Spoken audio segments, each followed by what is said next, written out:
Welcome back, MTG Joe here. We're here for another installment of the weekly metagame breakdown where we look at the top performing decks on the MTG Arena ladder. We're going to be focusing today's video on the standard best of one format. So we're going to look at the decks that are being played the most and then the corresponding highest win rate.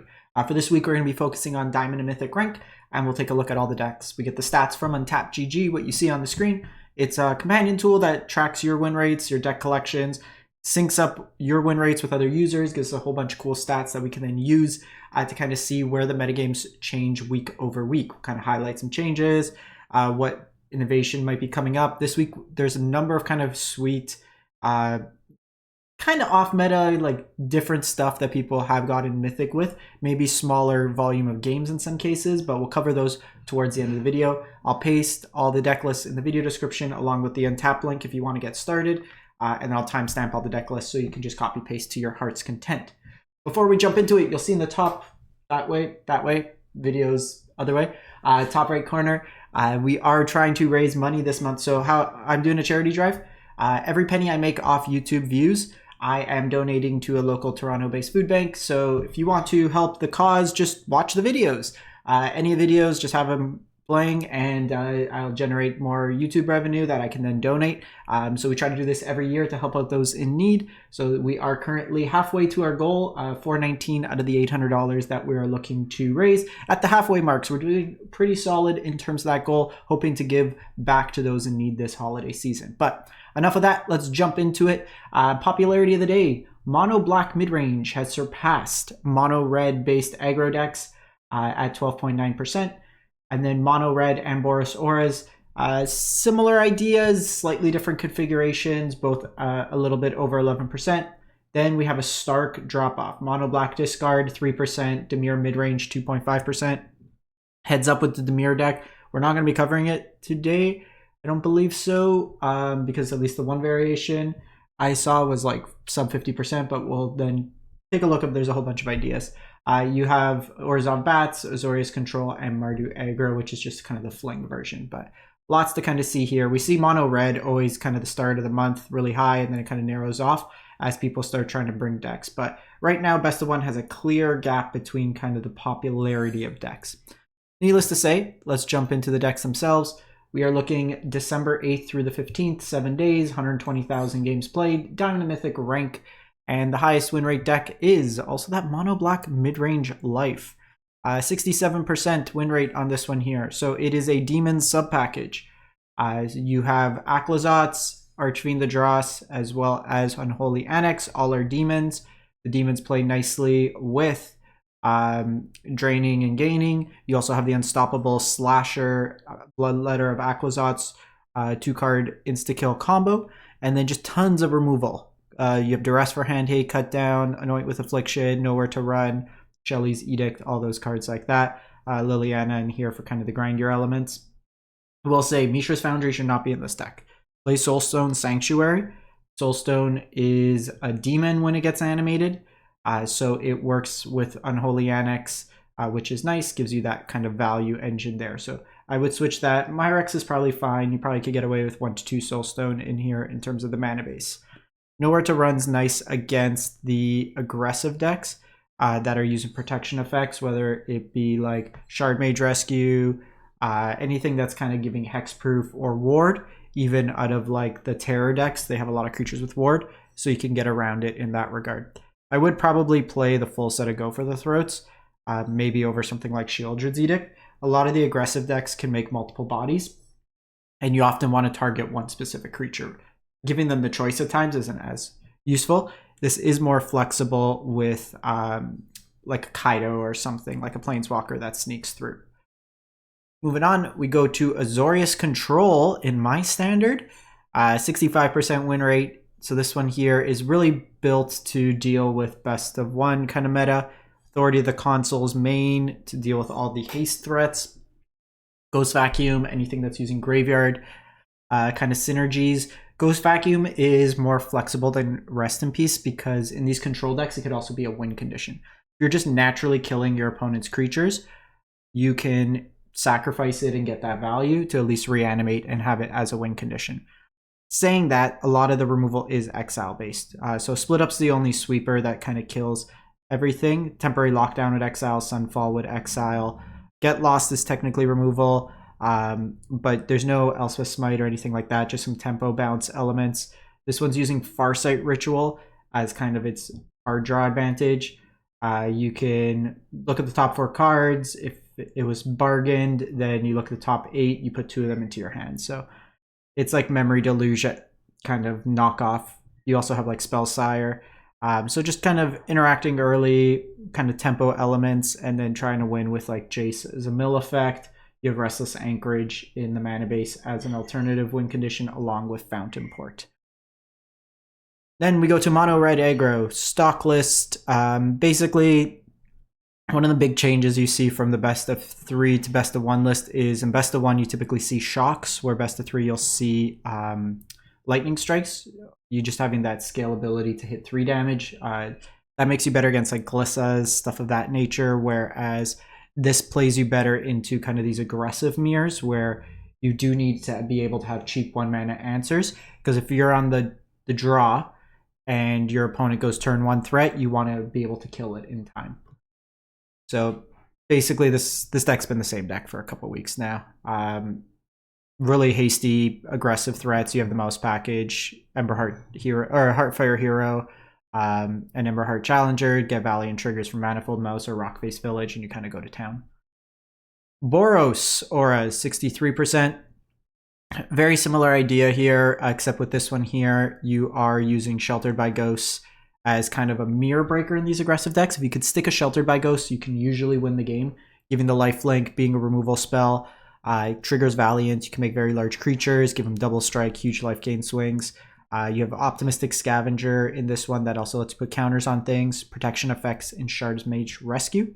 This one's interesting because it's playing Unwanted Remake, just a scalable removal spell. It does leave a creature behind for your opponent, where this gives you some ability to hit, say, a Sheoldred or something bigger. And then Burst Lightning in this one, cheap removal that can also go face. This one's a cool one.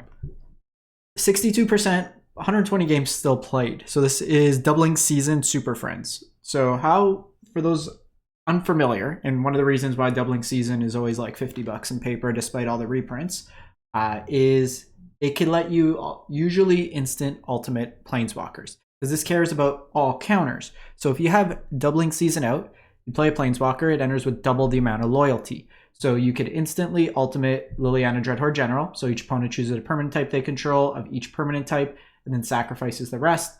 So leave them with like a land and a creature. And then it would still have 3 loyalty behind. You have Ashiok here. Target player exiles top X cards of their library, where X is the total mana of cards you own in exile. So this one probably needs some build up because it's you don't have too much to put stuff into exile necessarily. But if you could have it like after Deadly Cover-Up, where you're exiling cards from your graveyard, could be pretty reasonable. Ancient Cornucopia gains you some life, helps you ramp up. Ren gives you an emblem, you can play lands and permanents from your graveyard. Then a whole bunch of cheap removal kind of mixed into there. Kind of interesting, no cut down in this list. Starting the game on turn 2 against some of the aggressive decks can be a little iffy. You do have Deadly Cover-Up as a sweeper, but you still need to kind of bridge that to at least turn 4. If you could get the Ancient Cornucopia draw. So you may want cut downs. While it's not always guaranteed to kill something with like protection, pump, stuff like that, it gives you at least some interaction on those early turns. We then go to Mono Red Goblins, which is a cool one. So we got some new cards in the recent set. So Seer Slicer Goblin. Basically, as long as you attack for the turn, it itself doesn't need to attack. At your end step, you get a 1/1 Goblin. So this is just kind of a token enabler. Then you have Goblin Surprise, which is just, we've had these cards before. They usually either an Anthem effect, and then they create some number of Goblin tokens at instant speed. You have Squee, and then Krenko here. There's also the, there's a 3-mana Lord that lets you fling, or like give him, or it's 3 mana Lord that each creature gets, for 1 red mana, can get flying, and then you sacrifice it at the end step. So it's kind of an evasion effect. This one's opting to go with Urbrass Forge for some grindier advantage. This is another deck you can play Cavern. You can play Soulstone Sanctuary in this deck here. But you have the Lord effect and Ruveneld Hordemaster that can provide some card advantage. You also have Agatha's Soul Cauldron, where if you get a Krenko under it, all your creatures become Krenko. You can also make it so your creatures can just draw cards and create treasures, or they can sacrifice and ping. This one can make it so creatures can't block. So there's a whole bunch of kind of synergies with that. Then you have some lightning strikes mixed in as burn. Pretty stock Golgari mid. So this one here usually doesn't do as well in best of 1 versus best of 3, where it can be a little bit more flexible. This one's got the Slashers main, 3 Mosswood, a whole bunch of cheap removal, Line of War to help you get into your 3 drops a little earlier, plus the Demon package with some Shieldreds. You see Soulstone Sanctuary in here acting as another demon. This one here, again, the mana base needs to be a little bit better. There's no Restless Cottage here. I'm going to go ahead and add in 4 Restless Cottage. That should be a mandatory card in this deck. It's one of the best of the creature land cycles from that like Restless cycle. And is usually one of the ways this deck like trades so many resources that it becomes top deck, and then you just win through your lands. It also can help you gain life. So that's something I'm going to add into that there. When you see the deck list, that'll be included in there. Dimir Toxic. So this one here is winning through dealing 10 points of poison to your opponent. So you have Bilious Skull Dweller, 1 mana, 1/1 Death Touch Toxic. So it just gets in your initial toxic damage. You want to just ping them at least for 1 with Toxic because you have so many ways to proliferate. There's also Venser, Corpse Puppet, constructed, playable. I'm going to have to read this one. Lifelink Toxic. Whenever you proliferate, you choose 1. You either make a 3/3 or target artifact creature you control gets flying and lifelink till end of turn. So it gives you some bodies at least. Even if it dies, you can kind of keep making more 3/3s. It is a legendary, so they would kind of replace themselves. But Whisper of Dross can be removal, proliferate, Anoint as removal, Drown and Ichor, removal that proliferates, card advantage that proliferates, card draw that gets them a poison counter, Serum Snare proliferates and is tempo bounce, draws you cards, and then they get poison counter, Reject and Perfection, counter spell that proliferates, and then Vraska's Fall as a sack effect that proliferates. So you just kind of get them, drain them out of resources, just trading 1 for 1, drawing you some cards along the way, and then you just win through poison. Doesn't matter what their life is at. So we have Selesnya Rabbits, 55%. As I always mention with this, Rabbits is a fun deck to play. I would say it's a little weak to the mono red decks, having played some of this in the past. I will say if you want to invest in this deck, the cards are quite expensive in the sense of rare wild cards and some mythics that are only played in this deck here. So it is a mana sink in terms of that. But how this deck works, aggressively slanted tribal deck. You have Lords in Valley Quest Caller, Go Wide effects, kind of Valley. So you have Go Wide with like Hop to It, Sanguine, that then pay off things like Burrow Guard Mentor that get bigger. The Valley Might Caller scales whenever there's a rabbit that comes into play. The tokens make your Season Warren Guard bigger. Paw Patch could distribute counters, Offsprings to make tokens. Knight Errant for card advantage, and then Warren War Leader as a kind of anthem effect when you attack in. So there's that one there. There was also this one here that from user Rebel. They went 37 and 11. The one notable thing that I saw with this, because I was curious, they only played mono red once in 48 games.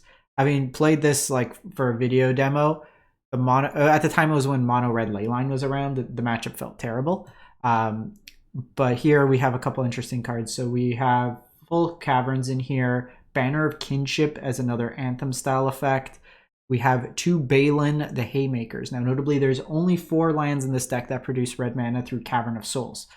So the Balin, tap 2 untap tokens you control to add mana. 3 draws you a card. 4 puts 3 counters on Balin. It gets trampled to end a turn. Some Get Lost in here, trimming down some of the creature counts. And then even interesting, like only 3 Valley Quest Callers, only 3 Hop to It. So some interesting configurations here. I'll include both lists for your consumption. We got mono white now, 56%. So Lifegain. This deck here has a card draw engine, Enduring Innocence, which I think provides it some utility. You have the kind of Pridemate package, Johnny's Pridemate itself, the namesake, and then Essence Chandler. Cards that when you gain life get bigger and then kind of scale out. You can Sheltered by Ghost one of these big creatures, and then things like Mono Red are going to have a hard time. Case and Sanctifier both gain you life when creatures ETB. Healer Hawk, Rune Lurker back, both cheap evasive lifelinkers. All these cards draw you cards often during Innocence. Lauren, Artifact Enchantment Hate, that can draw you some cards. And then Cat Collector, during your turn, if you gain life, you get to create a 1/1 cat, and then it makes a food. And then you have Fountain Port just to kind of, there's incidental ways to kind of get tokens in this deck, counters, and then you could draw some cards through that. Then just showing a version of Simic Terror. This is a deck you'll probably see. This one's from Sakuyens. They went 13-5, but this deck is about self-milling, and you use cards like, or just cycling through cheap effects to lower the cost of Eddie Merc Crab and Tolarian Terror. This town ain't big enough could bounce and reset. All three of these cards, while costing reduced mana, will trigger up the Beanstalk to draw you cards, so you get some value there. And then Storm Chaser's Talent can be used to rebuy cards like This Town Ain't Big Enough. So it's really just like a tempo. You bounce your opponent's stuff, bounce your stuff, and eventually just hit them with like a 5/5 over and over again until they die. This one here is from Fuda is the Best. Not saying Fuda is the best. They are claiming Fuda is the best, but this is a... So we've had Simic cookies. This one is Selesnya cookies. They went 38-21. Pretty positive win rate against Mono Red. So if you're looking for something like that, the Boros matchup's pretty even. But this one here is like an artifact aggro style deck. Teething Wormlight gets you life whenever artifacts come in and get bigger. Removal with Duskrow's Reliquary. There's a lot of cheap things to sacrifice. Novice Inspector makes you a token. Warden can get really big. So Glass Casket, more cheap removal. Regal Bunnycorn gets very large. With this deck, you can give it evasion through Steel Seraph. We've seen some versions of the Azorius one that play Leyline Axe kind of mixed into there. Tough Cookie animates stuff. So your non-creature spells, provides multiple artifacts kind of in that mix. Same with Sentinel. Just a bunch of ways to make cheap artifacts to sacrifice or kind of get utility through like tapping with Warden and stuff.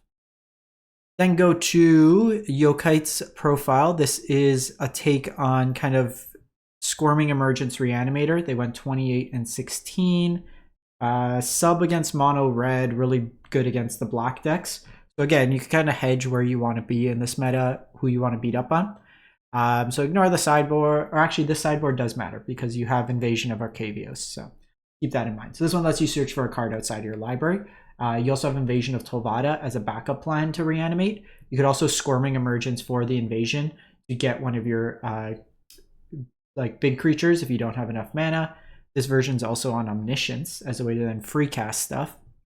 But the whole core of this deck, put cards into your graveyard, Squirming Emergence, the permanent back, and then you could kind of win through that. You can also flip the invasion and then get a bunch of tokens. This Town Ain't Big Enough could rebuy this stuff as well. With Invasion, I believe there's like a combo where you could just keep bouncing the stuff back. So with Invasion, you could get This Town Ain't Big Enough. So if you have Omniscience out, you play on Invasion. This Town Ain't Big Enough gets you the invasion back to hand. You could then recast it. You could then Season of Weaving. I don't know. There's some... once you have Omniscience out, you go to town, play any of these effects. River's Rebuke got reprinted apparently. The card I didn't realize got reprinted in Foundations. River's Rebuke. Card that always beats me in Brawl. Season of Weaving. Just lots of ways to bounce the effects. You have like Breach the Multiverse in here. You get an Atraxa, you get a big thing, you win the game that way there. They don't really stand the chance like Mono Red and stuff once you get that going. And then lastly, Mono Blue Tempo Flash 51-31 by Alaziv's profile. So this one here, kind of tempo oriented, Flood Maw and Unsummon. So 6 cheap bounce effects. Mockingbird could copy stuff, tap stuff down with Flood Pit's Drowner, Mastermind as a flash threat, Spell Stutter for counter along with Fear of Imposters. You can tap stuff down with Fabulum Trick. That also happens to give you 2 fairies, draw a bunch of cards with Curiosity, and This Town Ain't Big Enough can rebuy you stuff. You could probably play some creature lands in here, 1 or 2, maybe a Myrex, just something to, in the event you flood out of mana, or it just gives you something to do on the turns where you don't need to necessarily commit. If you have all counters in hand, you could play that like, well, if you don't do anything, then I'm gonna flash this in, or whatever it may be. rebuying like your cheap effects like Town is value, rebuying your Flood Pitch Drowner is value kind of effects. So that's it for the week. Let me know what you've been playing, what you've been enjoying, and we will catch you next time. Thanks for watching.